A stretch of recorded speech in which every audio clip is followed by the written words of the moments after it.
Hello! In this video, we are going to prove the following theorem. If the principle of mathematical induction holds, then the principle of strong induction holds. Okay, so the way we're going to prove that the principle of strong induction holds is we're going to consider some statement P regarding the natural numbers. And to prove the principle of strong induction, the way that works is we're going to assume for all natural numbers n, if for all natural numbers k less than n, p of k, then p of n.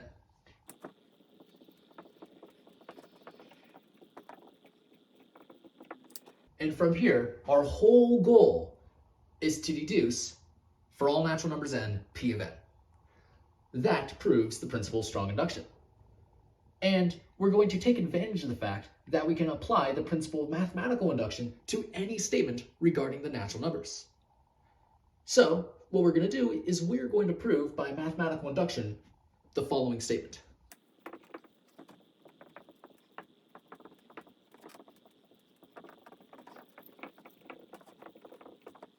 We're going to prove this statement by mathematical induction. And let's start with the base case. Now in the base case, we're trying to prove that this statement is true in the case where t is equal to 0. So really, we're trying to prove for all natural numbers k, if k is less than 0, then p of k. And we're trying to prove a statement about all natural numbers k, so give me an arbitrary natural number k.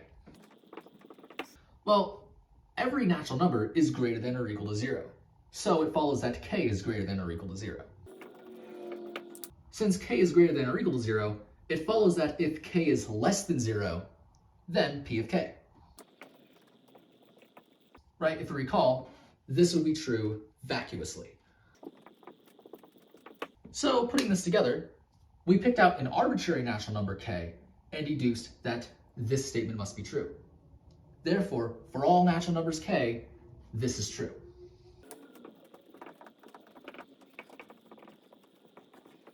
So, we have proven this statement is true in the case where t is equal to 0. This proves the base case. Now we're going to move on to the induction step. Now in the induction step, what we do here is we pick out an arbitrary natural number t, where this statement happens to be true.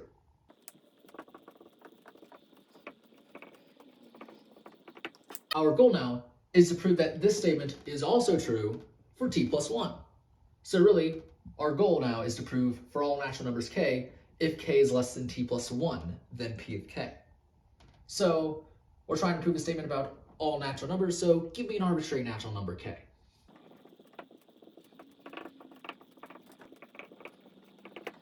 And our goal from here is to prove p of k. Now, since k is less than t plus 1, this is equivalent to saying k is less than or equal to t, because we're working with natural numbers. And so what we're going to do now is we're going to break this up into two cases. Either k equals t or k is less than t.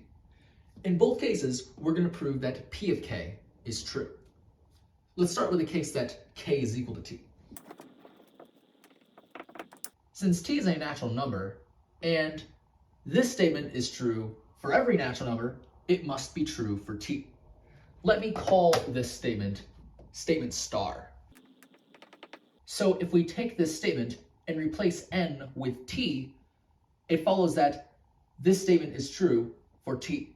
So really we have for all natural numbers k, if k is less than t, then p of k, implies p of t.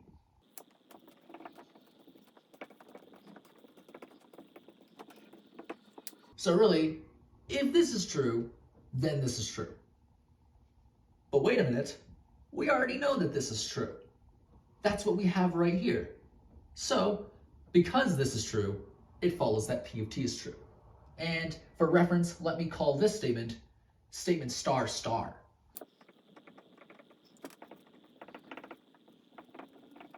But since k is equal to t, since p of t is true, p of k is true. And our whole goal was to prove p of k. So this completes the case where k is equal to t. Now let's move on to the case where k is less than t. And again, we're going to prove p of k. So in the case where k is less than t, remember, k is a natural number and k is less than t. Since statement star star works for any natural number less than t, it must work for the k that we have in our proof. So by statement star, it follows immediately that p of k is true. So again, we have proven p of k. So whether we have k is equal to t or k is less than t, we must have that p of k is true. So therefore, p of k is true. So putting this all together, we let k be an arbitrary natural number such that k is less than t plus 1, and from there we deduce that p of k has to be true. Since k was arbitrary, we have that for all natural numbers k, if k is less than t plus 1, then p of k.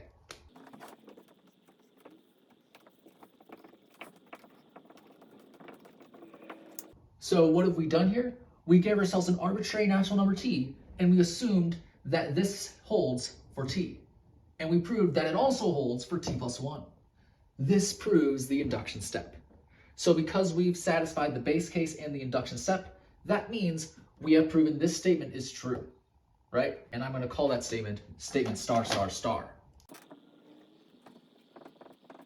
So by mathematical induction, statement star star star is true.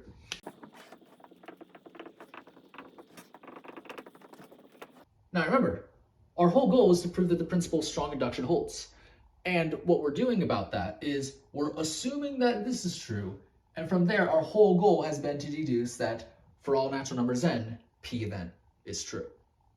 So we're trying to prove for all natural numbers n, p of n, and to do that we're going to give ourselves an arbitrary natural number n, and from there we want to deduce that p of n is true.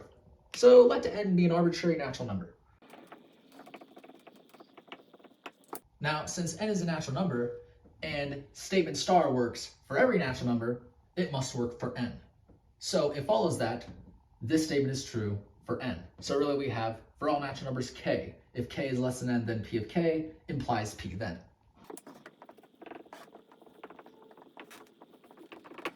But also, we have proven that star star star holds, right? We have proven this statement.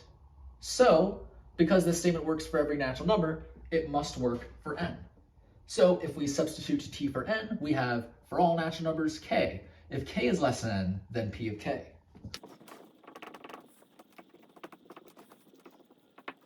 So we know that if this is true, then this is true. But based on what we have here, this is true. That implies p of n is true. And putting this all together, we started with an arbitrary natural number n. From there we deduced p of n, which means for all natural numbers n, p of n. Now, putting this all together, right? That was good. We assumed that this was true, and from there we deduced for all natural numbers n, p of n. This proves the principle of strong induction. And so yeah, this completes the proof. And yeah, this is one way in which you could prove that the principle of mathematical induction implies the principle of strong induction. Yeah, that's pretty much it for this video.